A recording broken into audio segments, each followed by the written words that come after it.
વૈશ્વિક ટેક જગતમાં ભારતનો ડંકો વાગ્યો છે અને મેટાના નિર્ણયથી ભારતીય ટેક ટેલેન્ટને વૈશ્વિક સ્તરે એક નવી ઓળખ મળી છે. કુણાલ શાહ વોટ્સએપના નવા ગ્લોબલ સીઈઓ બન્યા છે. ક્રેડના સ્થાપક કુણાલ શાહ નવા સીઈઓ તરીકે જવાબદારી સંભાળશે. વિશ્વના સૌથી મોટા મેસેજિંગ પ્લેટફોર્મનું નેતૃત્વ હવે એક ભારતીય ઉદ્યોગપતિ સંભાળશે.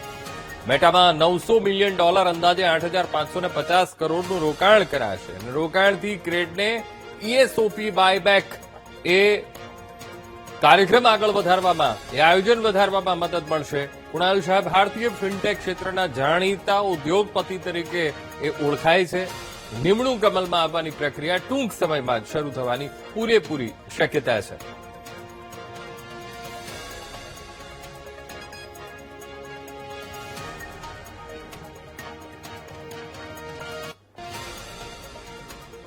તો ફિનટેકની દુનિયામાં એક ગુજરાતીએ ડંકો વગાડ્યો છે. મૂળ ગુજરાતી એવા કુણાલ શાહે ક્રેડ નામની એક એપ્લિકેશન બનાવી હતી, ઘણા લોકો વાપરતા હશે, જેમાં ઘરના ભાડાથી લઈને ક્રેડિટ કાર્ડના બિલની ચૂકવણી ખૂબ આસાનીથી થઈ શકતી હતી, જેથી આ એપ્લિકેશન ખૂબ જ પ્રચલિત એ થઈ હતી અને અત્યારે પણ લોકો વાપરે છે.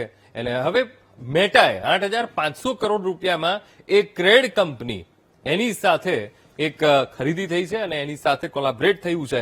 ત્યારે સૌથી મહત્વપૂર્ણ સમજવા જેવી બાબત એ છે કે સવાલ એ થાય કે કુણાલ શાહ છે કોણ અને સાથોસાથ કઈ કઈ બાબતોને લઈને મેટાએ એ ડીલ કરી છે. સાથોસાથ વોટ્સએપના નવા બોસ બનવા જઈ રહ્યા છે, ગ્લોબલ સીઈઓ જ્યારે બનવા જઈ રહ્યા છે ત્યારે પડકારો પણ રહેવાના છે. કયા કયા પડકારો છે એ પણ જાણીશું. ત્યારે સૌથી પહેલા તો એ જાણી લઈએ કુણાલ શાહ છે કોણ. તો સૌથી મહત્વપૂર્ણ પહેલું એ જાણી લઈએ. અમદાવાદમાં તેમનો જન્મ થયો હતો અને મુંબઈમાં તેમનો ઉછેર થયો હતો અને શિક્ષણ પણ, પ્રાથમિક શિક્ષણ પણ તેમણે એ મુંબઈમાં રહ્યું છે. સાથોસાથ મુંબઈની વિલ્સન કોલેજમાંથી દર્શનશાસ્ત્ર સાથે એટલે કે ફિલોસોફી સાથે તેમણે બીએનો અભ્યાસક્રમ તેમણે પૂર્ણ કર્યો હતો. બીએની ડિગ્રી તેમણે હાંસિલ કરી હતી. ત્યારબાદ બીએ પછી એમબીએની તેમણે શરૂઆત કરી, પણ હવે જ્યારે શરૂઆત કરી ત્યારબાદ અધવચ્ચે જ એ અભ્યાસ તેમણે છોડવો પડ્યો હતો. એ પ્રકારની આખી પરિસ્થિતિનું નિર્માણ થયું હતું. હવે બીએ પછી એમબીએની શરૂઆત તો કરી, પણ સાથોસાથ ડ્રોપઆઉટ પણ છે, કોલેજ ડ્રોપઆઉટ છે. નાનપણથી જ શિક્ષણની સાથે તેમણે કામ કરી દીધું હતું. ઘણા બધા ઇન્ટરવ્યુઝ કુણાલ શાહના એ લેવામાં આવ્યા અને કુણાલ શાહે પોતાના ઇન્ટરવ્યુમાં એ કહ્યું છે પોતાની એ પરિસ્થિતિઓ અને એ પડકારો સામે પહેલેથી જ તેઓ લડતા આવ્યા અને નાનપણથી જ એમણે શિક્ષણની સાથે જ કમાવાનું પણ શરૂ કરી દીધું હતું, કામ કરવાનું પણ શરૂ કરી દીધું હતું અને NMIMS કોલેજમાં પાર્ટ ટાઈમ MBA શરૂ કર્યું, પણ અધવચ્ચે જ એ અભ્યાસક્રમ તેમણે છોડી દેવો પડ્યો હતો અને ત્યારબાદ સ્ટાર્ટઅપની દુનિયામાં તેમણે પગ મૂક્યો અને ત્યારબાદ તેમણે પાછું વળીને જોયું નથી. હવે કેવી રીતે તેઓ ઉદ્યોગ સાહસિક બન્યા, જેને આપણે આંત્રપ્રેન્યોર કહીએ છીએ. તો ભારતના સૌથી વધુ ચર્ચિત ઉદ્યોગ સાહસિકો અને સ્ટાર્ટઅપ રોકાણકારોમાંના એક છે કુણાલ શાહ. અત્યાર સુધીમાં ઘણા બધા સ્ટાર્ટઅપ્સ તેમના હાથે થયા છે. સાથોસાથ ઘણા બધા સ્ટાર્ટઅપ્સમાં તેમનું રોકાણ પણ છે અને 2010 પહેલા નાના મોટા બિઝનેસમાં તેમણે હાથ અજમાવ્યો હતો, પણ 2010 પછીની જે કારકિર્દીની તેમની શરૂઆત થઈ છે એ જબરદસ્ત રહી છે. 2010માં ડિજિટલ પેમેન્ટ પ્લેટફોર્મ ફ્રીચાર્જની તેમણે સ્થાપના કરી. એ ફ્રીચાર્જ એપ તેમણે એ શરૂ કરી હતી. ત્યારબાદ 2015માં સ્નેપડીલે $450 મિલિયન એ જે ફ્રીચાર્જ એપ હતી એ હસ્તગત કરી લીધી, એટલે એની સાથે કોલેબરેટ થઈ ગયા. ત્યારબાદ 2015માં એ ડીલ થઈ અને 2016 સુધી કુણાલ શાહે ફ્રીચાર્જના સ્થાપક સાથે સાથે ફ્રીચાર્જના સીઈઓ અને ચેરમેન તરીકે એ ફ્રીચાર્જમાં સેવા આપતા રહ્યા. એટલે આ ક્ષેત્રમાં તેમનો ફિનટેક ક્ષેત્રમાં ખૂબ બહોળો અનુભવ તેઓ ધરાવે છે. ફ્રીચાર્જ છોડ્યા પછી સ્ટાર્ટઅપ્સમાં રોકાણ કર્યું અને સલાહ આપવાનું તેમણે શરૂ કર્યું. હવે આખો આ 2016 પછીનો આખો આ ઘટનાક્રમ છે. ફ્રીચાર્જ છોડી દીધું, ત્યારબાદ સ્ટાર્ટઅપમાં કેવી રીતે સ્ટાર્ટઅપમાં આગળ વધવું એની રૂપરેખા તે તૈયાર કરીને આપતા, આયોજન કેવી રીતે કરવું એ તૈયાર કરીને આપતા અને 2016માં વાય કોમ્બિનેટરમાં પાર્ટ ટાઈમ ભાગીદાર તેઓ એ રહ્યા હતા. તો આમ ધીરે ધીરે એક બાદ એક સફળતાના એ શિખરો તેઓ સર કરતા ગયા. સાથોસાથ 2016 થી 2017 સુધી ઇન્ટરનેટ અને મોબાઈલ એસોસિએશન ઓફ ઇન્ડિયાના તેઓ ચેરમેન પણ રહ્યા. આ મહત્વપૂર્ણ જવાબદારી તેમણે નિભાવી હતી, તેમને નિયુક્તિ આપવામાં આવી હતી. સાથોસાથ હવે 2016 થી લઈને 2017 સુધી તો આ મહત્વપૂર્ણ જવાબદારી સંભાળી. 2017માં સેકોયા કેપિટલના સલાહકાર તેઓ બન્યા હતા. હવે ફ્રીચાર્જમાંથી તો તેઓ નીકળી ગયા અને ત્યારબાદ સલાહ આપવાનું કામ તેમણે શરૂ કર્યું હતું. જેટલા પણ સ્ટાર્ટઅપ્સ એ બજારમાં આવતા ગયા, એમને કેવી રીતે આયોજન આગળ વધારવું એ તમામ દિશા નિર્દેશ તેઓ આપતા હતા. સાથોસાથ 2018માં પોતાની મૂડી $1 મિલિયન રોકાણ સાથે ક્રેડની તેમણે સ્થાપના કરી અને ખૂબ સફળતા હાંસિલ કરી છે. ક્રેડ એપ્લિકેશને હવે ગ્રાહકોને સમયસર ક્રેડિટ કાર્ડ ચૂકવણી માટે પુરસ્કાર પણ આપે છે, રિવોર્ડ પણ આપણે જેને કહીએ રિવોર્ડ પણ એ આપે છે. જ્યારે ક્રેડિટ કાર્ડનું બિલની એ ચૂકવણી થાય એ ક્રેડ એપ્લિકેશન એના ઉપરથી. સાથોસાથ પાછળથી ચૂકવણી હોય, ધિરાણ હોય, વીમો હોય, વાણિજ્યિક કોઈ વ્યવહાર હોય, આ બધી જ સેવાઓમાં ક્રેડે વિસ્તરણ કરવાનું શરૂ કર્યું. અલગ અલગ કેટેગરીમાં તેણે એ વિસ્તરિત થતી ગઈ.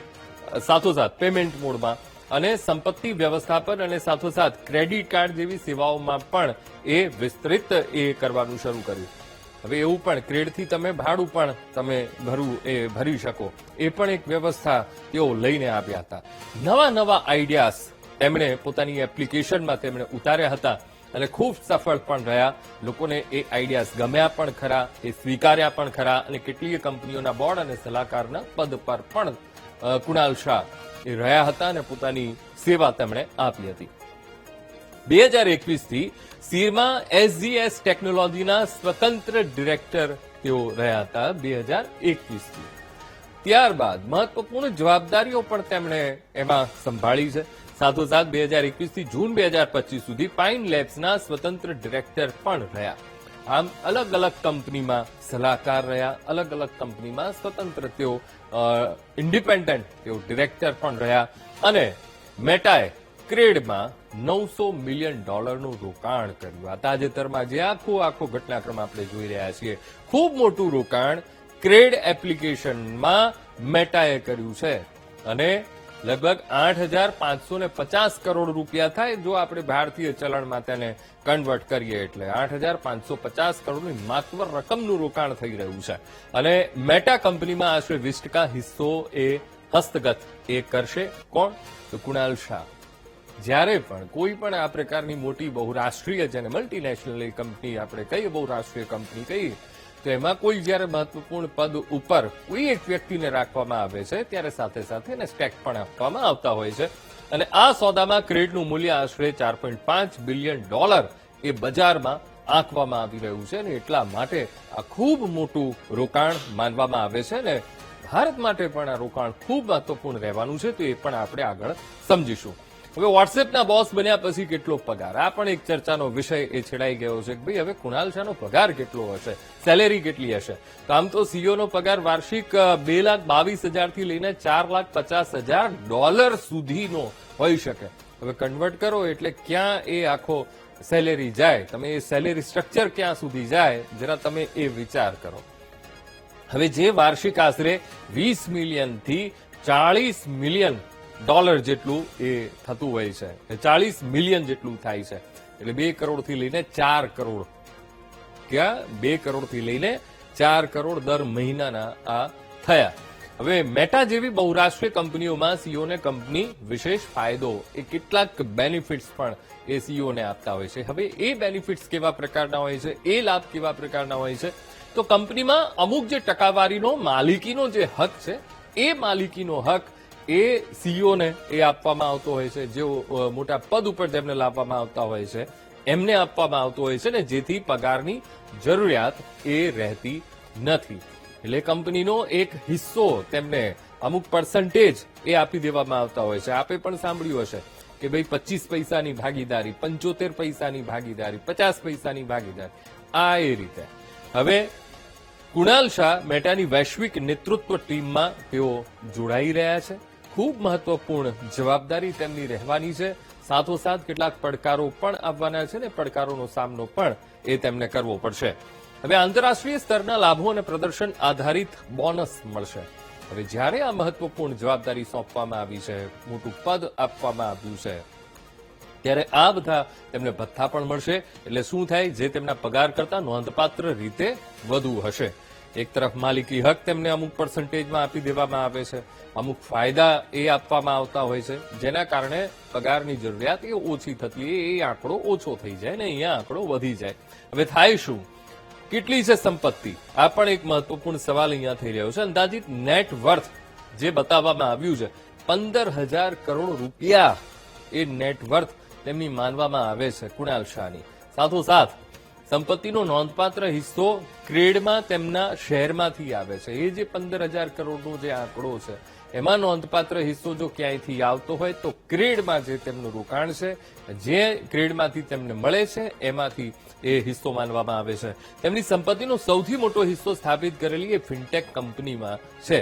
એ કઈ? તો ક્રેડ. તો ક્રેડમાંથી મહત્તમ તેમને નોંધપાત્ર એ ફાયદો તેમને મળી રહ્યો છે.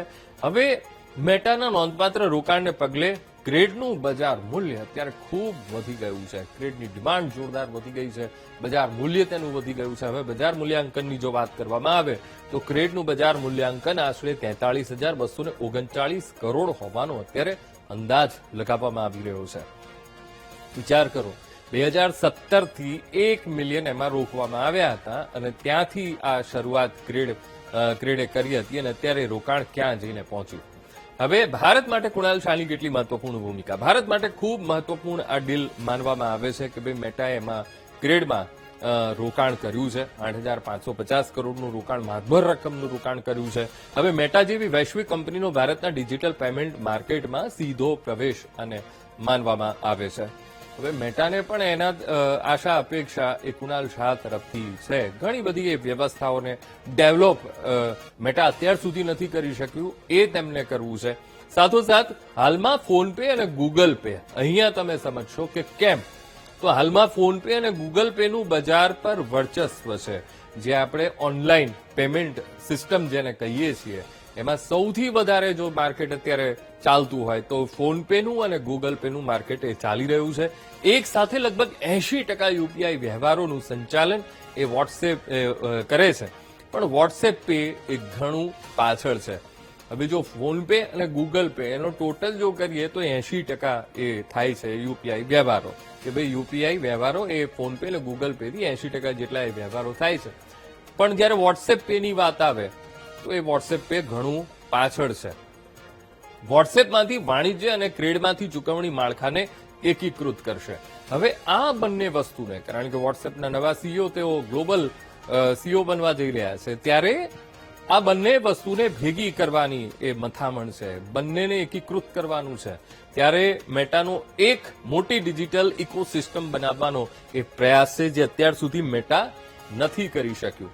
વોટ્સએપ પર આ ફીચર્સ છે, તમારે પેમેન્ટ કરવું હોય કોઈને વોટ્સએપ થકી તો એ તમે પેમેન્ટ કરી શકો છો, પણ ઘણા એવા બધા યુઝર્સ છે હજુ પણ તે લોકો આ સિસ્ટમનો ઉપયોગ નથી કરી રહ્યા. હવે પહેલીવાર એક ભારતીયની વિશ્વની સૌથી મોટી ટેક કંપની પર સીધું નિયંત્રણ રહેશે.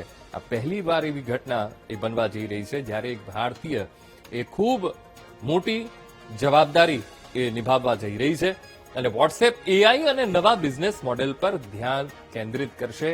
અને કોના નેજા હેઠળ? કુણાલ શાહના એ દિશા નિર્દેશ પ્રમાણે હવે આગળ કામ ચાલશે.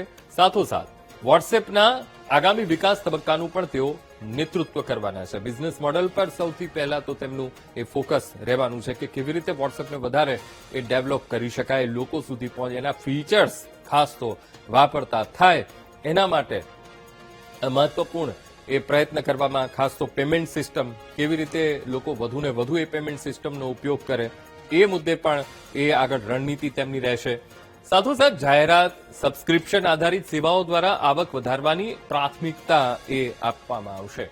હવે ઘણી બધી જાહેરાતો તમને વોટ્સએપ ઉપર પણ મળતી હશે, સબસ્ક્રિપ્શન અંગે પણ તમને વોટ્સએપ થકી તમને માહિતી મળતી હોય છે, તો એને હવે તમારે મનીમાં કન્વર્ટ કેવી રીતે કરવાનું છે એ આખો એક રોડમેપ તેઓ બનાવશે.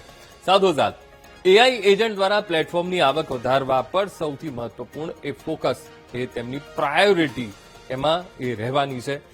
હવે કુણાલ શાહનો અનુભવ વોટ્સએપને નવા યુગના એ પડકારો દૂર કરવામાં મદદ કરશે. હવે ફિનટેક કંપનીમાં તેમનો બહોળો એક અનુભવ છે.